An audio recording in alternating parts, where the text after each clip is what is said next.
Meski pemerintah telah melakukan percepatan pembangunan infrastruktur dalam beberapa tahun terakhir, namun hingga saat ini Indonesia masih menjadi salah satu negara dengan kesenjangan infrastruktur yang tinggi.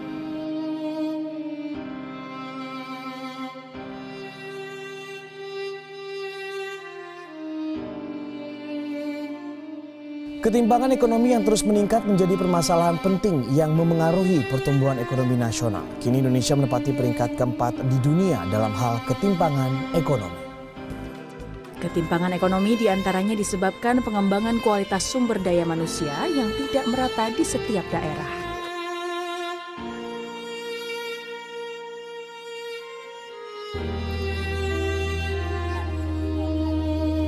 Beginilah suasana di kelas jauh SDN 057 Impres Puliwa, Desa Puliwa, Kabupaten Poliwali Mandar, Sulawesi Barat.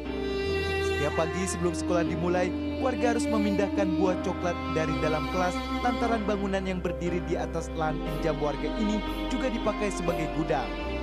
Sekolah yang hanya punya satu ruang kelas ini juga harus menampung murid kelas 1 hingga kelas 4. Potret-potret tersebut bisa kita jadikan renungan bahwa Indonesia membutuhkan kita, para pemuda, untuk mewujudkan apa yang disebut sebagai Indonesia yang ideal. Indonesia merupakan negara kepulauan terbesar di dunia dengan jumlah pulau mencapai 17.508 pulau dengan total luas wilayah mencapai 1.904.569 km persegi yang di dalamnya terdapat kurang lebih 340 etnis atau suku yang bermacam-macam dan beraneka budaya. Nah, untuk itu, semua hal tersebut jangan dijadikan beban atau perselisihan. Justru harus kita semua itu harus saling menguatkan dan menjadikan Indonesia yang ideal. Negara ideal menurut kami adalah negara yang satu, rakyatnya sejahtera. 2.